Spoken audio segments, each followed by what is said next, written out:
Bismillahirrahmanirrahim. Assalamualaikum warahmatullahi wabarakatuh. Perkenalkan, nama saya Mumun Munawwaratul Hasanah. Di sini saya akan menjelaskan mengenai muhkam yang tertuang di dalam kitab Ushul Tafsir wa Qawaidih karyanya Khalid Abdurrahman Al-Aqad. Nah, teman-teman semua, seperti video sebelumnya yang telah saya jelaskan mengenai tentang mufassar, di sini saya akan melanjutkan pembahasannya, yaitu tentang muhkam. Disebutkan bahwasanya al-muhkamu wa yuqabiluhu al-mutasyabih. Lafaz yang muhkam lawannya adalah lafaz yang mutasyabih. Nah, sebelum kita ke pembahasan yang lebih mendalam, sebelumnya kita akan rincikan dulu apa itu ta'rif atau definisi dari muhkam. Disebutkan bahwasannya al-muhkamul ladzi la ikhtalafa fihi wa raddiraba. Muhkam adalah sebuah lafaz yang tidak ada pertentangan di dalamnya dan tidak ada kegoncangan. Nah, teman-teman semua, jika melihat dari definisi ini sudah tampak, sudah jelas bahwasannya ayat muhkam adalah ayat yang sudah kokoh karena tidak ada pertentangan, tidak ada kegoncangan. Berarti ketika kita melihat sebuah ayat yang muhkam, dapat kita pahami secara langsung artinya.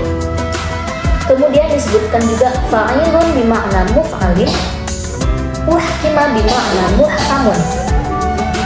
Wazan fa'il bermakna muf'al atau objek. Kemudian uhkima yang artinya telah dikokohkan bimakna muhkamun. Nah, teman-teman semua, seperti yang sudah kita ketahui bahwasannya muhkamun adalah merupakan isim maf'ul dari lafaz ahkama yuhkimu. Nah, kemudian di dalam bahasa Arab ada sebuah keunikan, terkadang maf'ul ini meminjam makna fa'il.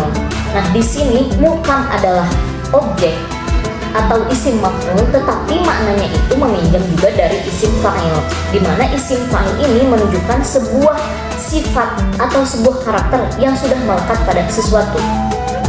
Nah, implikasinya pola ini terhadap lafaz muhkam, di mana muhkam adalah isim maf'ul yang artinya itu dikokohkan, kemudian diperkuat dengan makna isim fa'il, yaitu sesuatu yang sudah melekat, sesuatu yang sudah kokoh, sehingga maknanya lafaz yang muhkam ini yang merupakan isim maf'ul, sesuatu yang dikokohkan secara total, kemudian mendapatkan makna yang lain dari isim fa'il, yaitu sesuatu yang dikokohkan ini merupakan sifat yang sudah melekat pada sebuah lafaz. Adapun makna muhkam secara istilah ialah wal lafzul ladzi dalla ala ma'nahu dalalatan wadihatan qat'iyatan la tahtamilu ta'wilan wa la takhsisan wa la naskhan. Nah, menurut Imam Khalid Abdurrahman Al-Aqad, bahwasannya lafaz muhkam ialah lafaz yang di dalamnya menunjukkan kepada suatu hukum secara jelas dan pasti. Di dalamnya tidak mengandung kemungkinan takwil, tidak mengandung kemungkinan taksis, dan tidak mengandung kemungkinan nasakh. Jika lafaz mufassar tidak menerima takwil dan taksis tapi menerima nasakh, akan tetapi pada lafaz muhkam ini tidak menerima ketiga-tiganya, tidak menerima takwil, tidak menerima taksis, dan tidak pula menerima nasakh.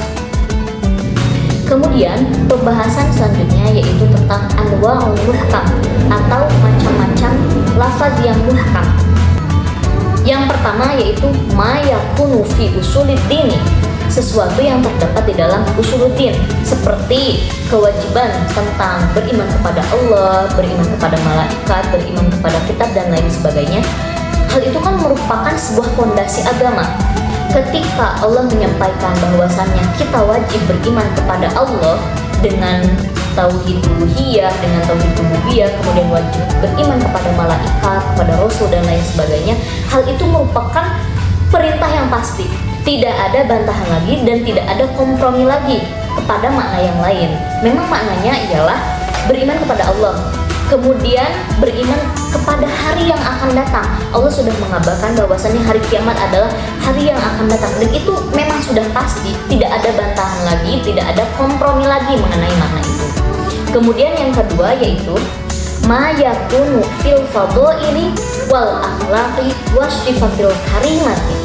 yaitu sesuatu yang terdapat pada akhlak-akhlak karimah, sifat-sifat karimah, dan keutamaan-keutamaannya. Seperti kita katakan dengan sifat jujur. Nah, sifat jujur adalah sebuah sifat yang pasti terpuji. Tidak ada bantahan di dalamnya. Tidak mungkin suatu saat sifat jujur ini menjadi sifat yang tercela. Seperti itu. Yang ketiga yaitu ma yakunu fil ahkam, yaitu ayat-ayat yang terdapat dalam hukum. Nah, terkadang sebagian ayat dipandang sebagai ayat yang parsial atau ayat yang khusus, tapi sebenarnya ayat itu merupakan ayat yang muhkam. Kenapa? Karena di dalamnya terdapat sebuah penegasan bahwasannya ayat hukum ini berlaku selamanya. Wala taqbalu lahum syahadatan abada. Jangan menerima kesaksiannya selamanya.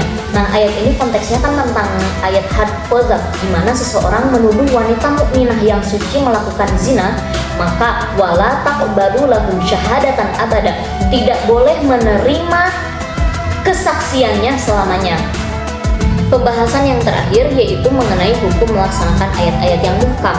Sebagaimana hukum melaksanakan ayat yang mufassar, maka hukum melaksanakan ayat yang muhkam pun wajib dilaksanakan secara pasti dan meyakini bahwasannya ayat muhkam ini tidak bisa dipalingkan kepada makna yang lain, karena ayat ini tidak menerima taksis, tidak menerima takwil, dan juga tidak menerima nasakh.